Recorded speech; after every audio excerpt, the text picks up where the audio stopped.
Voy a intentar ir de menos a más, intentando explicar sobre todo algunos fundamentales, porque ahora se ha perdido, cuando se habla de grandes tenedores, fondos, especulación y tal, pues es que a mí eso me llega al alma. Entonces quería sobre todo empezar con fundamentales, ¿no? Lo que denominaría teoría de fondos. ¿Qué son los fondos? O sea, ¿por qué surge la inversión institucional a través de fondos? Pues básicamente con unos conceptos muy sencillos de transmitir. En primer lugar, el incremento de la esperanza de vida. Pues un coreano, cuando yo nací, tenía una esperanza de vida de 55 años y ahora tiene una esperanza de vida de 80 y tantos años. Cuando uno piensa que va a vivir 55 años, como la media de los rusos masculinos actuales, pues su motivación no es ahorrar, no es precisamente ahorrar. Eso cambia radicalmente la forma de vida de muchísimas poblaciones, ¿no? En los últimos años. Y todos esperamos, igual con una cierta ilusión, o somos ilusos más bien, que viviremos mejor cuando estemos jubilados. Y eso es lo que nos permita, nos incentiva aquel que puede, al que es ahorrar, ¿no? Pero claro, ahorrar para una jubilación implica hacer el máximo esfuerzo en tus inversiones de tus ahorros para batir la inflación. Si yo invierto simplemente en que me dé un 3% y el principal de un bono me van a dar dentro de 30 años, pues habré perdido y no me podré jubilar con eso. Entonces, eso es lo que lleva a nivel mundial que una parte importante de todo el Producto Interior Bruto del mundo busque alternativas de inversión a través de expertos, a través de gestores especializados que son los gestores de fondos, que no son los fondos. Blackstone no es un fondo, es un gestor de fondos, ¿vale?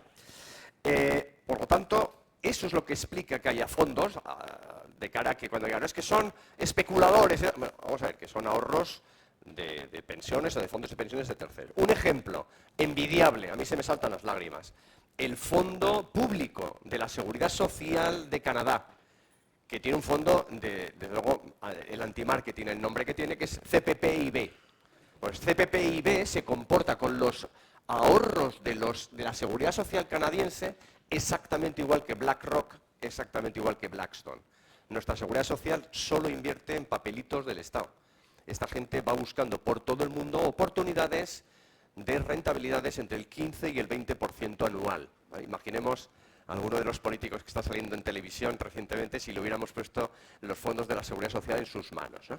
Bueno, pues ese fondo CPPIB es el finalista en la mayor operación de residencias de estudiantes del mercado actual, que es Livensa, y está ofertando, según dice la prensa, 1.200 millones de euros para ser el principal propietario de residencias de estudiantes en España. ¿Por qué?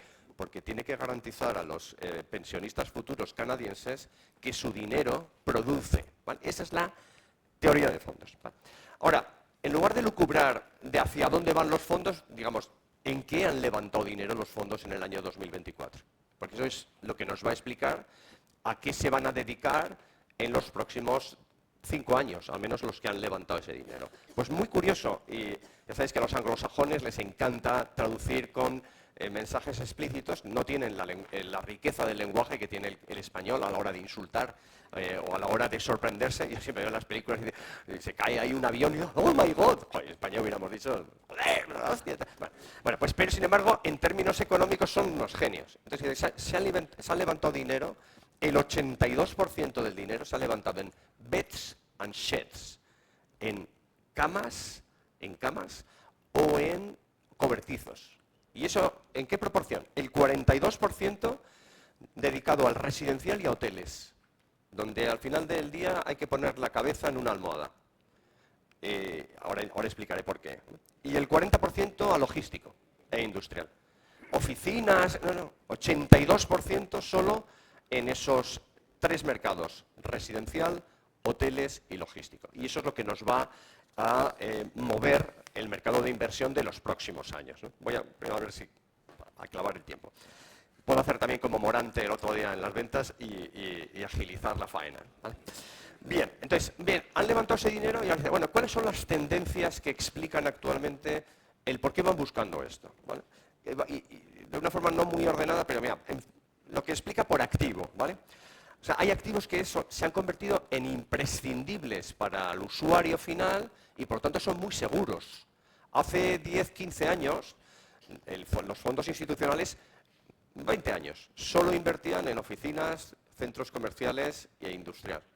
Y ahora se ha dividido, mejor dicho, se ha expandido la naturaleza de los activos muchísimo y afortunadamente para todos nosotros se han centrado en el residencial, que antes no se centraban en el institucional, en los fondos institucionales en el residencial. Pero activos imprescindibles porque no están bajo cuestión de que puedan no ser necesarios por la evolución tecnológica o por la evolución demográfica. ¿Vale? Centros comerciales pues, se pusieron muy en cuestión en su momento por el e-commerce. Oficinas, la eterna discusión que ya se pone muy pesado el mercado, de que si la oficina flex, bueno, pero joder, una vivienda no se pone en cuestión. ¿Vale? Cuando digo viviendas y similares, viviendas y flex living, co-living, ya luego explicaremos los palabras estos. ¿Vale? Segundo aspecto, son activos que son bastante imprescindibles por prioridades vitales. Hoteles.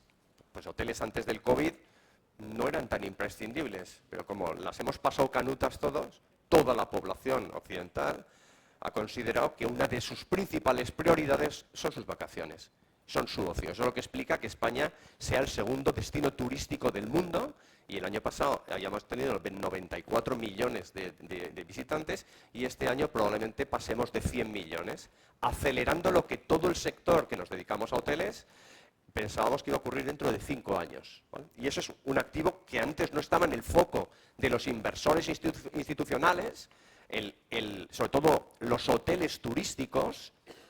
Antes estaban hoteles de ciudad, lo que se llama el segmento de business y tal, y no, si lo realmente seguro es que la gente va a seguir yendo de vacaciones. Es probable que no viaje para reunirse con su jefe en Londres y que se conecte por Teams o por Zoom, pero se va a ir a Mallorca o se va a ir a Canarias. ¿Vale? Otra de las prioridades vitales, las residencias de estudiantes. Bueno, los estudiantes, cada vez hay más población que accede a estudios superiores y ya ponen, sobre todo en Europa, como imprescindible el que su padre le pague un año tocándose las narices en Valencia, por ejemplo, que es el principal destino de estudiantes de Erasmus de Europa. ¿Vale? Qué raro que no sea Soria, seguro que hay una magnífica, ¿no? Pero van a Valencia, ¿no? Entonces, el tercer aspecto de necesidad, y eso es por eso hay muchísimo dinero invirtiendo en ese segmento, porque se ve muy seguro, muy seguro. El tercero, residencias de mayores, es de las pocas cosas, junto con los cementerios, que se puede hacer un business plan a largo plazo, porque sabes perfectamente lo que va a ocurrir. Eso es con el matiz de que de Despeñaperros hacia abajo la gente todavía sigue cuidando de sus padres en su casa y cuanto más al norte, pues más cabritos, ¿no? Yo soy de Bilbao y ahí lo dejo, ¿no? Y luego otro aspecto y muy puntual dentro de lo que es el residencial de lujo. La gente que tiene mucha pasta está dispuesta a gastársela, ya sea yéndose a Mallorca, gastándose 1.500 euros por una noche, rodeándose de gente igual, o viniéndose a Madrid y comprándose, pues como hemos vendido recientemente, pues una vivienda en el Four Seasons a 33.000 euros el metro cuadrado. O sea, el lujo es el lujo y es muy seguro porque pase lo que pase, eso no se hunde. Eso no se hunde. Por lo tanto, tenemos por activo, imprescindibles y prioridades. ¿Vale? Luego hay una serie de tendencias, está en boca de todos los políticos, con lo cual ya está más sobado que la puñeta, que es la digitalización. Es decir, eso vamos a mucho más, y es exponencial, la inteligencia artificial, las conexiones, la reindustrialización. Joder, nos ha pisado el susto de la guerra de Ucrania y del COVID y tal. Y dice, o sea, yo no puedo tener mis cadenas de suministros en un sitio donde no me sirven las piezas. ¿Vale? Entonces, el retorno de la industria y de la logística hacia entornos más manejables y la digitalización. Eso, aunque se traduce en la inversión inmobiliaria, los fondos que detectan ahí, logística, el 40% de los fondos levantados para logística. Nosotros son muy pesados en el sentido de que miran y remiran y tal, pero cada vez hay más inversores chinos entrando en España. ¿Para qué? Para evitar los aranceles. Quiero producir o montar aquí. Los centros de datos como infraestructuras críticas. Dice, esto es un bicharraco que cada vez necesita más por independencia digital, por la evolución. Ya dejan de ser, incluso el concepto de centro de datos es obsoleto, no es un almacén de datos, Es una infraestructura digital en la que pasa Netflix, pasa la televisión, pasa las conexiones de teléfono, pasa el 5G y por tanto es una infraestructura que cada vez será más necesaria cambiando la tecnología que tengan dentro, ¿vale? Y por todo hay más dinero en inversión en data centers, ¿no? Y incluso infraestructuras críticas que antes no estaban dentro del ámbito de la inversión institucional. Almacenes de baterías. Amancio Ortega se compró hace unos años el 25% de un cable submarino de fibra. ¿Por qué? Pues una autopista de peaje. Por ahí cada vez pasan más datos y pones el contador, ¿vale? Otra tendencia que influye en estas iniciativas o en las perspectivas de los fondos es el incremento de la población española. O mejor dicho, el incremento en España de la población, ¿vale? Y que explica muchas cosas que comentaré después, ¿no? En los últimos 3 años, 1,5 millones de inmigrantes han entrado en España. En los últimos 10 años ha crecido la población en España de 2,7 millones de personas, ¿no? Lo que más me regocija eso, siendo yo de Bilbao, es la preocupación que le está entrando ahora al PNV, que dentro de 10 años no va a haber ni un vasco, ¿eh? Ya, pues haberlo pensado mejor, ¿vale? Por lo tanto, ese incremento de la población española, ¿en qué se traduce? En la vuelta al interés de los inversores de los centros comerciales. Ahora, si yo tengo 2 efectos brutales en el consumo actualmente. Uno, que los españoles desde el COVID ahorramos más. Y al ahorrar, en algún momento empezaremos a soltar el carrete y empezamos a gastar. 2, es el efecto en los centros comerciales del turismo. Solo el efecto de consumo en centros comerciales de los turistas hace 2 años fue de 34.000 millones de euros. Y eso va a más. Y el tercer tema es que tenemos 500.000 personas más al año consumiendo. Este año y el año pasado ha sido un año espectacular en los centros comerciales en inversión, sobre todo de fondos sudafricanos. Hay 2 fondos sudafricanos que se están comprando todo lo que se menea, ¿no? Nosotros estábamos ahí detrás, en la mano que mece la cuna, de la compra de Bonaire, que se iba a firmar 3 días después de la Dana. Bueno, pues después de lo que ha pasado, nadie se ha retirado, se ha comprado, porque es un bicharraco enormemente interesante, por la tendencia del consumo, ¿no? Pero también el incremento de la población hace que sea enormemente fácil de predecir que el alquiler de la vivienda no va a bajar, ni siquiera el precio de la vivienda. Y ahí hago un inciso de que el sector inmobiliario es el único sector del universo preocupado de que hay mucha más demanda que oferta. Es verdad, pero es una preocupación real. Yo muchas veces digo, oye, miradlo un poco con perspectiva, porque los que estáis más preocupados sois vosotros. Tendría que preocuparse otro, o otros, ¿no? Pero claro, con 500.000 personas más al año, que son 200 y pico mil familias como mínimo, y se fabrican 100.000, y además eso no se distribuye, porque la gente no va a Ciudad Real o a Soria a repoblarla, sino que van 100.000 personas al año a Madrid. Pues ¿cómo van a bajar los alquileres? Se haga lo que se haga.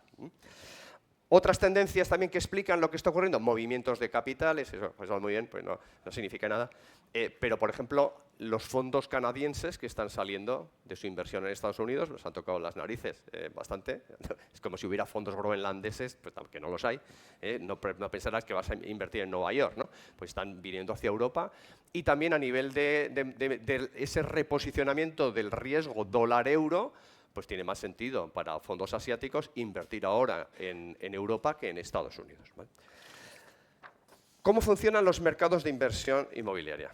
Esto es una batalla, y sobre todo mirando Europa, entre países y entre ciudades. Y eso es algo que no entiende nuestro gobierno. Que esto no viene, el dinero no viene porque sí. El dinero hay que pelearlo, hay que protegerlo y hay que incrementarlo. El capital. Todos luchamos por el capital a nivel de país, como dirían en mi pueblo, a nivel de Estado y a nivel de ciudades. 4 formas en las que invierten los fondos, por explicar un poco los conceptos, ¿no? Muchas veces lo damos por hecho, ¿no? Se invierten con estrategias core, joder, qué bien queda eso, o sea, son segurolas, ¿vale? Algo, pues no sé, yo invierto core pues, en oficinas en las mejores zonas de Madrid y que me dé una rentabilidad inicial del 4 y pico %, donde la gestión que hay que hacer después no es crítica y por tanto tampoco tiene un gran riesgo a la hora de incrementar esas rentabilidades. Hay que gestionarlo bien, pero es un entorno muy estable, muy seguro. Luego tenemos el Core Plus, que el Core Plus no es que sea mejor que el Core, ¿no? Es que tiene Plus riesgo. ¿Vale? Entonces tienes un poquito más de riesgo. En lugar del 4 y pico, venga, pues estoy dispuesto a coger algo que le cambio las instalaciones, lo mejoro, lo reposiciono y tal. ¿Vale? Pues eso es estrategia Core Plus, ¿no? Luego, más riesgo todavía, el Value Add. No, yo es que no compro cosas que están hechas, rehabilito completamente o me cojo un suelo, lo promuevo y lo vendo. ¿Vale? Y luego, adicionalmente de esas de esas tres, tenemos la estrategia Distress. Yo entro en un mercado en la que me puedo pegar una bofetada de órdago, pero si me sale bien gano un 25%. O sea, en el año 2012 y 2012-2013 pues entró Blackstone y ahora parece, ¡ay! ¿Cómo especularon? ¿Cómo se forraron? En el año 2012 casi nos echaron de la Unión Europea. Entonces, es decir, hay que entrar y son los que crean mercado cuando no hay mercado. ¿Vale? Son buitres, ya, pues los buitres son unos animales nobles, en algunas religiones. ¿Vale? Entonces, y cuando dices, y luego ahí también están los que ahora se convierten en bancos, o sea, fondos que no van, su estrategia no es ni core, sino es de deuda, financiación alternativa. ¿Vale? Digamos que esas 5 cosas se dedican los. ¿Y quién se dedica a eso? Todo el mundo.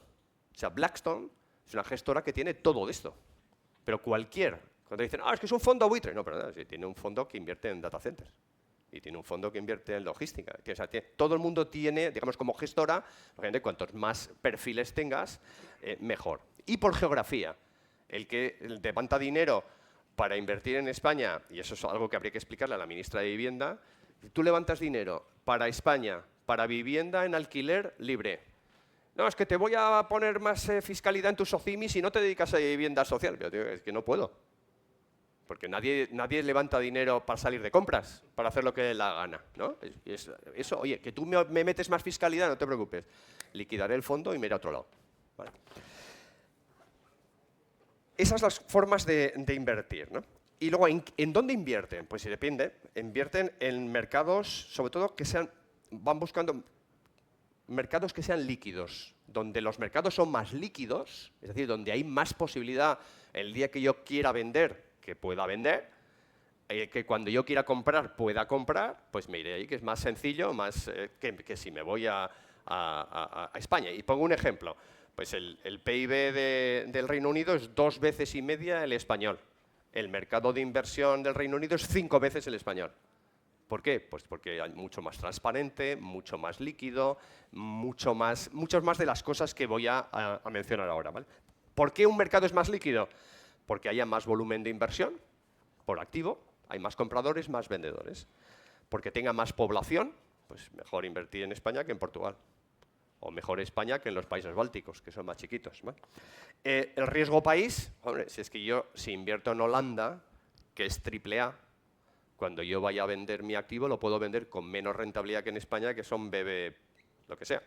Y allí me voy a financiar más barato que aquí. Por eso Ferrovial se ha ido a Holanda y después a Estados Unidos, porque las emisiones de bonos de Ferrovial desde Holanda se colocan con 50 puntos básicos menos que en España. ¿Vale? Es un mercado más líquido con menos riesgo país y, por lo tanto, mayor capacidad de endeudamiento. Mercados son más líquidos los que tienen seguridad jurídica. ¿Qué es la seguridad jurídica? Bueno, en España hay una enorme seguridad jurídica en la notaría. Ya quisieran en Francia o en el Reino Unido tener nuestros notarios o nuestros registradores, ¿vale? Pero para mí la seguridad jurídica, yo creo que para los inversores es sobre todo que no haya cambios. Y si hay cambios, que tengan una razón de ser, ¿vale? Que no sea dar por saco al mercado para ganar 4 votos. Eso es un atentado, es un suicidio a la atracción de capital. Seguridad jurídica significa eso. ¿Por qué casi todos los fondos de pensiones antiguamente se habían desarrollado en Holanda? Porque durante 100 años no se han cambiado las normas de los fondos de pensiones. Nosotros hemos pasado las SOCIMIs de tributar al 1, al 15, al 25 y dentro de poco pues los gestores de las SOCIMIs irán con un pijama a rayas y con una S en el brazalete. ¿vale? Entonces, eso que los votamos al cachondeo es lo que está ocurriendo, ¿vale? Riesgos geopolíticos. Hombre, pues invertir en la frontera de Polonia y Bielorrusia pues, no es el mejor sitio. O incluso en los países bálticos o en Cataluña. Y eso es también lo que está ocurriendo. Donde hay más riesgos, donde te dan más por saco y donde puede haber sustos, pues de ahí te sales, ¿vale? Cualquier traba absurda a la inversión afecta a esto. Porque, vuelvo a repetir, esto es una competición entre países por el capital que no es infinito, ¿vale? Por ejemplo, trabas a la inversión. España, el gobierno, mantiene una legislación que puso en el COVID, que podía igual haber tenido sentido en el COVID, de tener que autorizar todas las inversiones que se hagan por parte de alguien extranjero, de más del 10% en el capital de una empresa que considere que es crítica. Y pongo el ejemplo. Nosotros vendimos, fuimos el asesor, alabado sea el Señor, oh my God, en la venta, en la compra de la mayor empresa de centros de datos de España, que se llama Naviax. Eso se aprobó por las partes en noviembre, por una módica cantidad de 1.000 millones de euros. Bueno, pues los 1.000 millones de euros no se han desembolsado hasta marzo, pues porque el señor Bolaños, que ha sido el que ha firmado, ha tardado 5 meses. 5 meses, 1.000 millones. ¿Eh? Y dices, pues es que eso tiene que... Eso es un ejemplo más de algo que tenemos que parece que es gratis y no lo es. Y no lo es. ¿Vale? Dejo de hacer política. Inversión residencial, ¿vale? Entonces, hemos visto, digamos, teoría de fondos, por qué invierten en esto y qué es lo que más les apetece invertir desde el punto de vista de activos y de mercados, ¿vale? ¿En qué se invierte actualmente en el sector residencial? ¿Vale? El famoso, viviendas en alquiler, build to rent. Ahora mismo se da la paradoja, probablemente es lo único en este sector que no está influenciado negativamente por temas políticos, ¿vale? Es un tema puramente financiero. No salen los números en el mercado para hacer vivienda en alquiler comprándote el suelo. No sale. ¿Por qué? Porque financieramente los que invierten en vivienda en alquiler, aunque han ido bajando sus expectativas de rentabilidad, ahora mismo en Madrid lo mejor de lo mejor de lo mejor que se ha vendido, que no porque seamos los mejores, sino hemos sido los últimos en vender, lo hemos vendido al 4,2%. ¿Vale? El que lo ha vendido, que no es tonto, lo ha vendido en bloque pues porque tiene prisa. Ya el fondo se le terminaba ya el plazo y lo ha vendido en bloque. Si lo hubiera vendido unidad a unidad, hubiera sacado un 30% más. Es decir, hay un gap entre el valor de una vivienda en alquiler en el mercado financiero y una vivienda en venta al usuario final del 30%. ¿Qué tendría que ocurrir para que se igualaran y se dinamizase este mercado comprando suelo? No he hablado de colaboración público-privada. Tendría que bajar la rentabilidad exigida por los fondos en torno a 80 puntos básicos y volver al 3,4% de rentabilidad neta, que yo creo que no lo verán mis ojos. ¿Vale? Entonces eso es una lástima. ¿Y qué está provocando esto? Luego lo comentaré más, pues está provocando que estamos retrocediendo. Viviendas de obra nueva en alquiler en Barcelona y en Madrid se van a liquidar como viviendas de usuario final una a una. 1.500 viviendas en Barcelona, al menos que sepamos nosotros, y unas 800 en Madrid, porque es ilógico venderlas en bloque, ¿vale?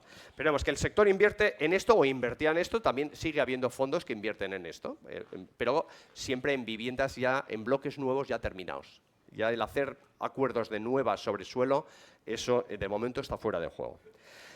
Y luego se invierte también en flex. ¿Qué es el flex? Pues viviendas sobre usos terciarios. ¿Por qué se invierte en flex y dónde tiene sentido invertir en flex? Donde hay una diferencia abismal o grande entre la repercusión del suelo terciario y la repercusión del suelo residencial. Pues en Madrid, entre comprar suelo a 3.000 euros o comprarlo a 1.000, si siendo terciario, hay muchísimo interés. En Valencia también hay esa diferencia. En Sevilla no. Y ahí no se va a hacer. En Málaga la habría, pero el urbanismo no te lo permite, ¿vale? ¿Cuáles son los mercados de flex? Madrid, 80 y tantos %. Y Valencia al 15%, y luego si encuentras algo por ahí diseminado o te la juegas a hacer trampas, pues algo en Málaga y tal, ¿vale? Pero es enormemente interesante y hay muchísimo dinero. Ahora daré unos datos de cuánto dinero se invierte en esto. Luego el co-living es como la fonda, se habla mucho de co-living, pero el flex son apartamentos con cocina, sin cocina no son líquidos, luego no se van a poder vender en bloque, ¿vale? Pero el coliving es la Fonda Tomasa, ¿vale? Son apartamentos con una zona común, o donde yo siempre pienso en una congregación religiosa, donde están allí pues, todos los curas o todas las monjas, no mezclados, conviviendo, ¿vale? El otro área donde más interés hay en el residencial son las residencias de estudiantes, con el palabra PBSA, que nunca me acuerdo de qué significa eso en inglés, ¿vale? Que además es muy interesante, porque si los gobernantes fuesen avispados y entendieran algunas cosas, dirán, joder, vamos a facilitar, por ejemplo, planes VIVE de residencias de estudiantes donde sobre suelos dotacionales públicos se hagan más, porque eso sí que te quita presión a la vivienda. El primer año normalmente los estudiantes están tutelados por sus padres y están ahí en la residencia, y el segundo año se escaquean y se intentan meter 3 en una vivienda, ¿no? Pues hagamos más cosas chulas y por lo tanto eso te reduce la presión a la vivienda mucho más que los apartamentos turísticos, ¿vale? ¿En qué más se está invirtiendo en el sector residencial? En reconversión de oficinas. El 30% de las oficinas que se vendieron el año pasado en el mercado institucional desaparecen del mercado y se dedican a hacer residencial de lujo o hoteles. Bueno, no está mal, ¿vale? Y algo interesantísimo que es la vivienda asequible. La vivienda asequible donde no hay que pagar el suelo en régimen bueno, no es concesión, o sea, derecho de superficie. Os sorprendería, si es que todavía no han venido por aquí, en los nombres de fondos que están dispuestos a meter dinero, ¿no? Nosotros, si es público, pues público porque se presentaron juntos. Hicimos un acuerdo entre BlackRock y Neynor para hacer vivienda asequible, vivienda protegida en alquiler en Madrid. Se presentaron al concurso del ayuntamiento. Pues BlackRock iba a comprometer 100 millones de euros en esto, ¿vale? Ese es un sector. ¿Por qué? Porque te salen rentabilidades para el fondo entre el 12 y el 15%. Entre la rentabilidad, bueno, considerando que hay una financiación muy favorable a esta, vamos, que básicamente financias el 80% de los costos de construcción, el suelo es gratis y sales y luego habrá una pequeña compresión de rentabilidades y son alcanzables esas rentabilidades, ¿vale? Que eso es una bendición. O sea, lo normal hace 2 o 3 años es que no quisieran entrar ni en régimen de concesión ni en vivienda protegida, ¿vale? Y luego nos encontramos otro movimiento que explica lo que está ocurriendo en el horizonte arriba, que es el reciclaje de capital de las grandes promotoras cotizadas, ¿no? Los fondos de sus accionistas saliéndose y esas grandes vehículos convirtiéndose en gestoras de capital que se va metiendo por debajo, ¿no? Neynor optando a comprarse AEDAS, pero no es Neynor. Neynor pone el 10% y otro fondo pone el 90% para desguazar AEDAS y destruir el valor de un gran equipo en el medio y largo plazo, como ocurrió con Promociones Habitat, ¿vale? ¿Cuánto se ha invertido? En el año 2024, en inversión institucional, se invirtió en residencial 2.100 millones de euros. 2.100 millones, el 65% de lo que se invirtió en residencial, de esos 2.100 millones, ha sido en flex. Y esto va a más. Claro, el build to rent no tiene mucho sentido financieramente y el flex sí.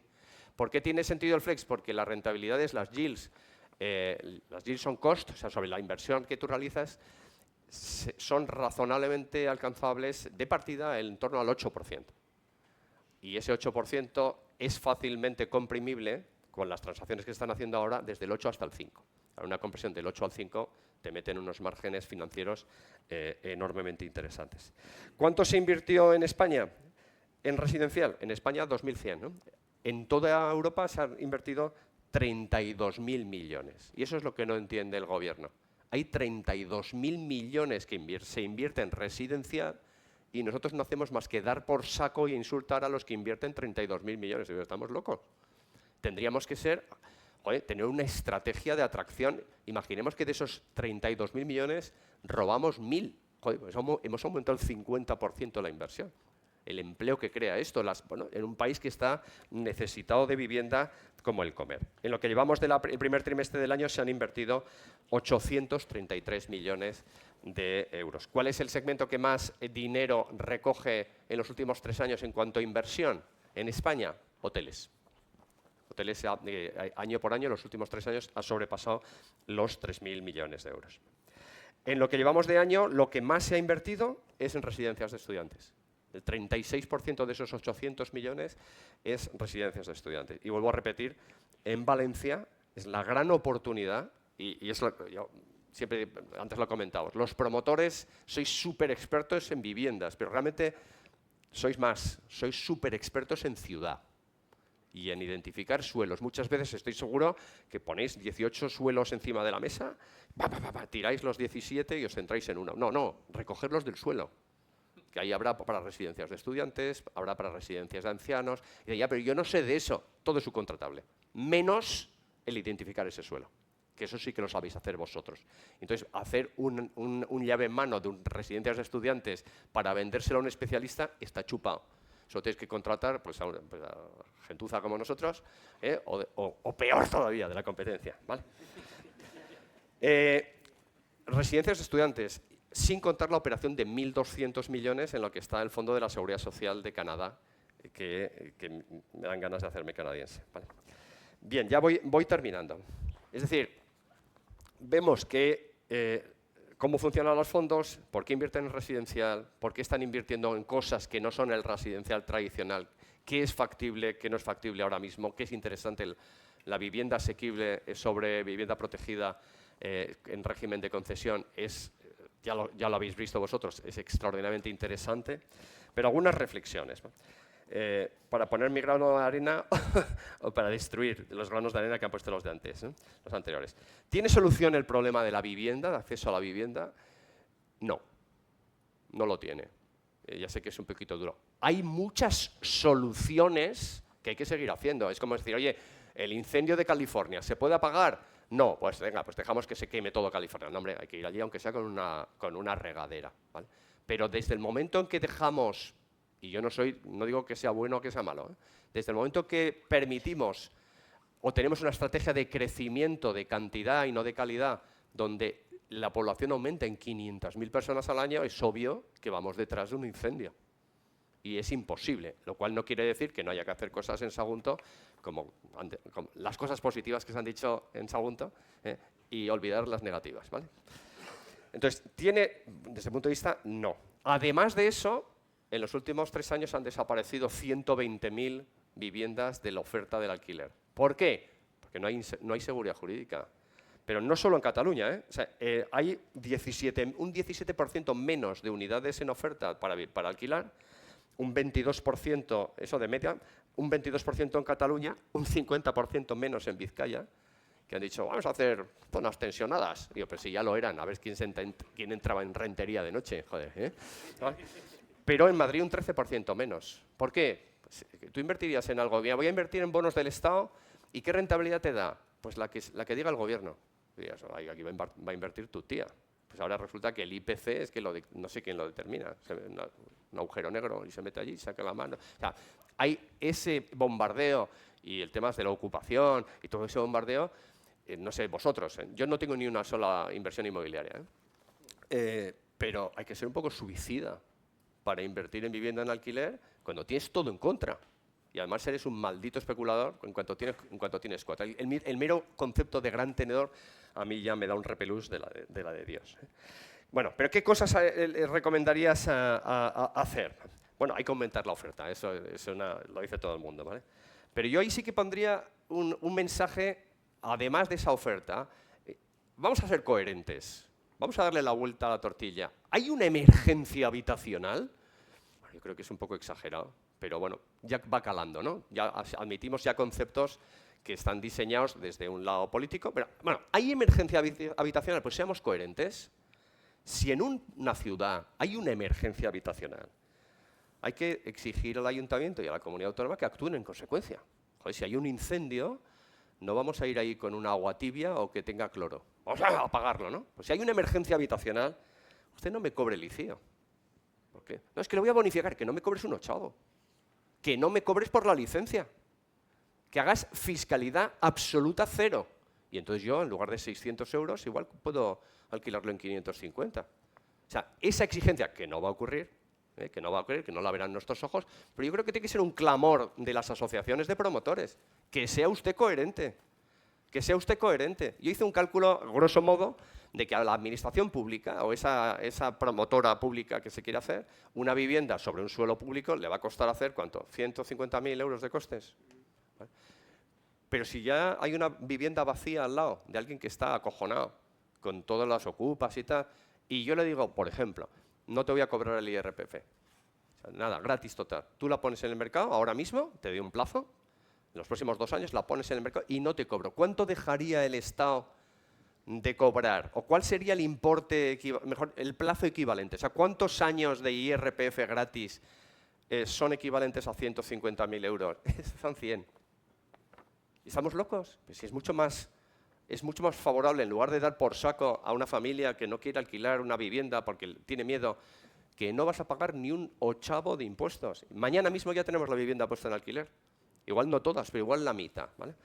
Pero vuelvo a lo de la emergencia habitacional, seamos coherentes, 0 impuestos. Y si no, deja de decirme que hay una emergencia habitacional. Flexibilidad, copiemos lo que funciona. Flexibilidad de usos, Madrid es bastante ejemplar en eso. Bastante, porque también son, el Partido Popular, temeroso de Dios, ¿no? Vamos a reconvertir oficinas en residencial, pero yo se lo he dicho a toda la plana mayor de la Comunidad de Madrid, no va a haber ni una sola oficina que se reconvierta a vivienda protegida, no saben los números, pero ni una. Sin embargo, en suelo sí, ¿vale? Pero luego llega el Ayuntamiento de Madrid y dice, ya, pero los suelos que sean de oficinas e industriales, ahí no te dejo. Y, tío, pues, estamos locos. O sea, se podrían, con un poquito de valentía, se puede sacar suelo por un tubo. Nosotros hemos hecho la primera operación, suelo sobre oficinas en Valdebebas, muerto de asco los últimos 20 años, 450 viviendas. Pero si es que no cuesta nada, ¿eh? Sin embargo, en las tablas, que es otro ámbito, no nos dejan hacer eso porque tiene el doble uso industrial. No hay ni una sola industria. O sea, en los últimos 30 años allí no hay una sola industria. Bueno, flexibilidad de usos, por supuesto, pero también en dotacional público, en dotacional privado. Saquemos, no hay nada más sostenible que en lugar de fabricar suelo, utilizar el que ya tenemos que está muerto de asco, pero con valentía. O en Andalucía, que permiten, oye, para hacer vivienda asequible, puedes aumentar la edificabilidad y la densidad. Pues si es que está todo inventado. Copiemos lo que funciona mejor, ¿vale? La vivienda protegida, alguien tiene que decirlo claro y tiene que ser un clamor. No tiene ningún sentido, más que el político y el que no te linchen, que la calidad de la vivienda protegida se rija con el mismo código técnico de la edificación que la libre. No tiene ningún sentido. Nos empeñamos a hacer roles y queremos ponerlos como forfiestas en el mercado. Entonces, cuanto menos, y eso yo digamos, sugería a todas las asociaciones, la industrialización está fenomenal, ¿vale? Pero una matraca de la industrialización. O sea, hay algo más sencillo. Vamos a hacer un escandallo de todo lo que nos cuesta hacer una vivienda protegida y lo que no tiene un puñetero sentido. Ayer te comentaba antes, en Madrid, ¿sabes? Se alquila por metro cuadrado útil. ¿A qué te lleva eso? A que te entregan la vivienda sin armarios. Porque si te pongo un armario empotrado, no te puedo alquilar en los metros. Estamos gilipollas. O sea, esa ineficiencia. ¿O tiene sentido poner cableado de fibra óptica en todas las habitaciones? Pues si ya usamos todo el wifi. O sea, hay una serie de cosas que incluso tiene sentido que ahora demos por saco un grado más de insonorización de las viviendas y de eficiencia energética cuando el 90% del parque de España es ineficiente de la leche. ¿Y estamos o no estamos en emergencia habitacional? Pues suspendamos una serie de normas durante 10 años y pongamos a hacer viviendas que no derrochen energía, pero que sean menos costosas y hagamos viviendas por un tubo. Bueno, no lo verán mis ojos, pero es otra de las sugerencias. Otra sugerencia, ¿tiene sentido que en Madrid podamos alquilar el metro cuadrado útil hasta un máximo del 5,5% de rentabilidad sobre el precio del módulo? Y en Valencia creo que ahora es el 5,5, pero durante un tiempo fue el 3. El 3,5. Pero ¿tiene sentido que en Valencia el mismo riesgo que el de Madrid? No habrá que establecer. Y en lugar de fijar ese parámetro, ¿no debería ser un parámetro relacionado con la rentabilidad del bono español a 10 años? Porque igual ahora 5 por 5, 5,5, llega un momento en que te forras, ¿no? Algo variable, pero efectivamente hagamos algo sensato. Creo que en Andalucía es el 5, por sus cojones. Bueno, en fin. Es decir, yo creo que hay que hacer ese repaso desde el punto de vista financiero, que es más sencillo, pero desde el punto de vista constructivo, y plantar cara y mensajes claros para la opinión pública. No se trata de decir, vamos a hacer guetos que es muy difícil de transmitir, pero decir, oye, no, si estamos en emergencia habitacional, hagamos viviendas muy dignas, de muy buena calidad, pero más baratas, ¿vale? Por supuesto, los derechos de superficie. La financiación del ICO. El ICO se está poniendo las pilas. Hemos conseguido financiación recientemente para una promoción de vivienda asequible en Málaga de 60 millones de euros a 35 años con Euribor más 150 puntos básicos. Eso sí que funciona. Eso funciona y ya si encima le metes subvenciones de las cuales soy menos partidario, pues sale muy bien. Potenciar el flex living. El flex living, que es la reconversión de espacios terciarios en vivienda o de todo tipo, ¿no? Y voy a más que me voy creciendo. Eliminar todo lo que se ha legislado en los últimos 3 años. Pero todo. Incluso el concepto de vulnerables. Joder, pero Miquel, eso es como matar un panda en directo, ¿eh? No, es que el concepto de vulnerabilidad, es decir, eso sí que es crear guetos. Porque, joder, como ha pasado en Perú, si yo soy vulnerable y dejo de serlo, ¿qué pasa con mi vivienda? O sea, hagamos el sector de inversión inmobiliaria en España el más atractivo de Europa. Pues que hay que retroceder y dejar de dar susto o muerte, ¿vale? Dejar de decir bobadas todos los partidos, ¿eh?, sobre apartamentos turísticos. Esa no es la razón. Claro, es que si quitamos los apartamentos turísticos hay más vivienda. Digo, sí. Y si coges a toda la Generalitat y te la llevas a Cuenca. Claro, todos los funcionarios ya no tienen que vivir en Valencia, ¿vale? O en Madrid tendríamos mejor efecto, ¿no? Venga, todos a Soria, incluyendo la Moncloa, ¿no? Pues, es decir, son argumentos que son chivos expiatorios, todos sabemos, es tan obvio, pero joder, eso asusta, lógicamente, la inversión, ¿no? Seguridad jurídica radical. O sea, si tú vas al supermercado y robas más de 400 euros, es un delito. Pero si entras en una casa y devalúas la casa porque le has pegado una patada en la puerta y no hay forma de echarle de esa casa, tú estás ocasionando un perjuicio de decenas de miles de euros. Estás robando el usufructo. Los ocupas con K deberían ir a la cárcel, y muy rápido. Pero los ocupas con Q tendrían que ir a la calle de forma inmediata. Y si destrozan la vivienda, a la cárcel, ¿vale? Eso, cuando un Estado hace omisión de proteger los fundamentos de una sociedad, como es la propiedad privada, pues pasa lo que pasa, que tenemos 2.000 millones de inversión, ¿vale? Y ya un aspecto que no quiero parecer de parte, ¿no? Pero yo creo que el aspecto que menos nos costaría y que más potenciaría el mercado de inversión en España sería cambiar de gobierno. Muchas gracias.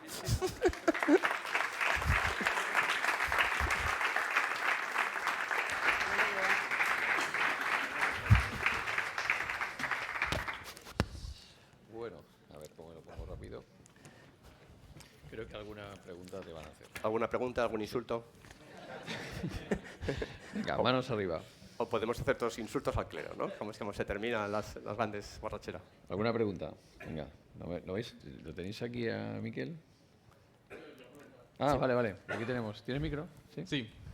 Nada, Miquel, te quería hacer una pregunta, porque alguna vez me dijeron que cuando tienes a grandes mentes enfrente, y más yo que soy una persona joven, tienes que pedir consejos para el futuro. Y me encanta, digamos, el tema de la inversión inmobiliaria.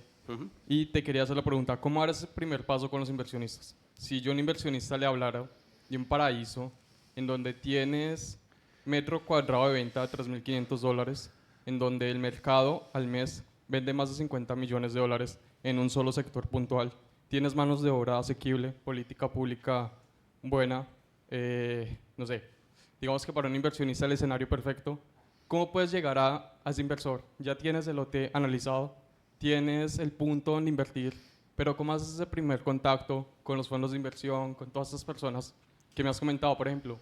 ¿Cómo llegaron los sudafricanos a invertir en España? ¿Cómo trasladar eso a otros sectores que no necesariamente pueden ser España, Hispanoamérica? O sea, hay una industria de levantar fondos, ¿vale? Hay asesores que se dedican a levantar fondos. Levantar fondos en determinados momentos es un dolor de muelas ingente, ¿eh? Sobre todo si vas a ahorradores directamente pequeñitos, ¿no? Igual para Bueno, pequeñitos, que cada uno te meta 5 millones de euros, ¿no? Pero igual tienes que ver a 100 y te van a meter entre ninguno y 2, ¿no? Entonces, hay casas que se dedican a eso, nosotros lo hemos intentado en su momento y esa parte la hemos desistido, aparte que sería ilegal el ir a hacer eso, ¿no? Porque no estamos cualificados. Pero, sin embargo, sí cabe la posibilidad, y eso es el pan nuestro de cada día, y aquí hay grandes exponentes de promotor local que ve oportunidades concretas. La base de levantar dinero no es déjame tu dinero que voy a salir de compras, sino tengo un pipeline, tengo de verdad, mira, este suelo lo tengo opcionado, tengo este suelo, mañana puedo comprar esto, tengo esto, este es mi track record, y con eso puedes ir a un fondo. O sea, levantar fondos, lo cual te hace que tú seas el esclavo del fondo, ¿vale? Aquí lo que mola es el gestor del fondo, que es el que manda y el que se lleva más pasta, ¿no? Entonces, a nivel más grande, o gente muy especializada, se puede tardar. Ahora hay una empresa en Madrid, un fondo de vivienda asequible, que ha tardado todo un año en levantar 100 millones de euros para invertir en vivienda en alquiler. O sea, y luego hay ubicación, o sea, hay unos aspectos preliminares que te dicen si la probabilidad es mayor que 0 o es 0. Pues voy a levantar dinero para invertir en Ciudad Real. No sigas. No, igual puedes ganar mucho dinero como inversor particular, pero no hay ningún fondo que sepa dónde está Ciudad Real. Hombre, igual si le llamas Royal Town, igual, ¿vale? Pero dices, oficinas, pues oficinas tampoco hay. Ningún fondo va a invertir en oficinas en Valencia. Va a invertir en oficinas en Madrid y en Barcelona. Sin embargo, sí va a invertir en residencias de estudiantes en cualquier sitio donde tenga sentido, fundamentalmente en Madrid y en Valencia, ¿vale? Entonces, son procesos complicados donde si vas a inversores atomizados es un esfuerzo como el de subir al Everest. Por aquí tenemos una pregunta.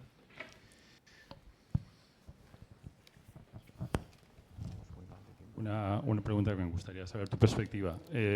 Tenemos un ciclo de demanda intenso que tiene un componente externo muy relevante, ¿no? Inmigración, inversión, financiación y además en unas circunstancias bastante poco favorables.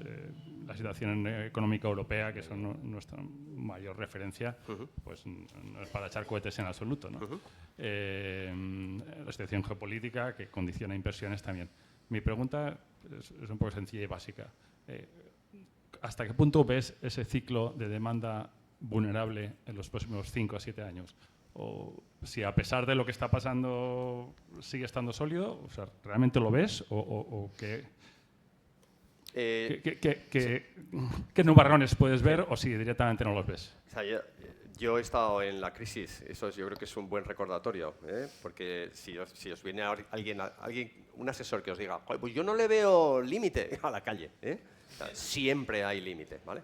Siempre, sí, es cierto que siempre nos inventamos ciclos, ¿no? Cada 7 años, cada 10, cada 15, no. O sea, y el mercado que vivimos no es el mercado que estamos viviendo, ¿vale? Por supuesto que hay nubarrones en el horizonte siempre. Yo creo que el principal riesgo que yo veo es el de deuda, no el de financiación, sino el de deuda. España tiene un 100 y pico % de deuda respecto al PIB, Estados Unidos tiene más o menos lo mismo. O sea, si hubiera una crisis en Estados Unidos de deuda, en el que de repente nadie compra sus bonos y sube la rentabilidad un montón, los que están endeudados al 100 y pico % tendrían ese problema. Y eso sí que te hace que un país descarrile. De repente que nuestro bono a 10 años pues pasase ¿os acordáis, no? Al 7 y pico %. Esa es. Entonces fue por otras circunstancias. Digamos que la crisis financiera global y el empacho que teníamos nosotros de inversiones en cosas que no producían y estructuras financieras hechas fatal, pues hicieron que casi reventamos todos. Hoy por hoy eso no ocurre. El suelo es capital, te puede salir puntualmente mal una operación y dices, no, pero hay burbuja y la gente es que paga ya mucho, más del 30 y tantos %. Ya, pues que solo fabrico 100.000 viviendas. Y los que me compran, el 30% lo compran con capital. O sea, no hay posibilidad de que estalle por burbuja de financiación, lo que puede es estallar el país. Por contra, estamos creciendo con un modelo que prima el crecimiento en cantidad y, sin embargo, en PIB per cápita no. Entonces, dices, nubarrones a 5 años en los que digas, joder, esto va a estallar. Hombre, más corto plazo, 2, 3 años yo no lo veo. O sea, hay una demanda fuerte, hay válvulas de escape en toda olla a presión, si no sale el gas, el vapor, eso sí que te puede reventar. ¿Cuáles son esas válvulitas de escape? Hombre, se están haciendo cosas puntuales de vivienda en alquiler, más oferta, flexibilidad, hay capital. Bueno, yo no lo veo y eso es lo que al final, si tú tienes que presentarle a un inversor tu panorama, dice, mira, el crecimiento de la población de Valencia, el de la economía de Valencia, nuevas cosas que no existían antes, que ahora existen, como el tema de Volkswagen, no te creas lo de la industrialización de la construcción, que está ocupando 3 magníficas parcelas que acaban siendo logísticas, pero bueno, una serie, dice, pues Valencia tiene magníficas cosas que presentar en el mercado para atraer más capital. Lo cual no quiere decir que no pueda petar la economía mundial. O que quién iba a predecir lo de Ucrania. Joder, casi se nos lleva por delante. Al final, qué bien gestionasteis la crisis de Ucrania. Con lo que subieron los costes de materiales y todo, ¿no? Entonces, bueno, con gran dolor. Bueno, claro, con gran dolor. Sí. Vamos a ver que somos la generación que ha gestionado la mayor crisis financiera desde el año 29, la mayor pandemia desde la gripe mal llamada española, una guerra bestial en 80 años, así que ¿qué más nos falta? Un gran apagón, ¿eh? Bueno, pues la última pregunta. ¿También habéis levantado la mano? Es que vamos con un poquito de retraso, pero... Sobre todo el que habla. No. Oye, Miquel, despierta un sentimiento extraño en mí, o sea, me reconfortas. Es como cuando, yo sabes que tengo 2 hijas y mujer, cuando me dan la razón, o por lo menos estamos en sintonía, despiertan un sentimiento similar, ¿no? Sí, yo eso en casa nunca me la dan. Sí, cuando pasa parece. Mira, se ha puesto en evidencia, todos han comprado que la vivienda es un problema. Entonces ya lo han comprado todos. Entonces, ¿cómo no? 2 preguntas ahí. ¿Podemos utilizar ahora esta realidad de la vivienda es un problema y lo han comprado los políticos para nosotros desapalancar todas nuestras decisiones que vinculan cada 4 años de ciclo económico? Es decir, no avanzamos porque no conseguimos profesionalizar la vivienda y lo que tenemos que hacer, hagan planes a 10, 12, 15 años. 1 y 2, ¿podemos prever que va a venir dinero de Europa, financiación cualificada, subvenciones si las hay, porque los políticos empiezan a legislar al respecto de financiación y subvenciones en Europa? Sí, cosas positivas. Se ha comprado en Europa y hay un comisario de vivienda. El BEI tiene una pasta que no sabe qué hacer con ella. El ICO también. El ICO está deseando tener oportunidad de financiar. ¿Quién lo hubiera dicho hace unos años? Y afortunadamente ya no va de la mano del Santander ni de BBVA, en cuyo caso iguala las condiciones de su partner. Es decir, eso va mejor. Hombre, se pueden acabar los fondos en España, pero parece que en Europa no. Sigue habiendo digamos, más y más oferta del BEI regularmente buscando gente que le coloque ese dinero. Yo creo que por ahí bien. Desde el punto de vista de la inversión, el mundo crece, el ahorro crece, cada vez hay más fondos para invertir. ¿Qué es lo que nos falla? Y es un tema estructural. Esto es un negocio que necesita una planificación de largo plazo y depende de políticos que no están cualificados que cambian cada 3 años y medio. Solo en las ciudades, del color que sean, donde los políticos se creen invencibles, se hacen cosas. El PSC en Barcelona, el PNV en Bilbao, el PP en Málaga, el PP en Madrid. Cuando Valencia, y no me quiero decantar por nadie, haya más estabilidad, o sea más predecible que hay más estabilidad en el gobierno, eso, sea el que sea, podrá planificar más a largo plazo, pero eso es inevitable. O sea, ¿dinero va a haber cada vez más? Sí. En cada vez más cosas.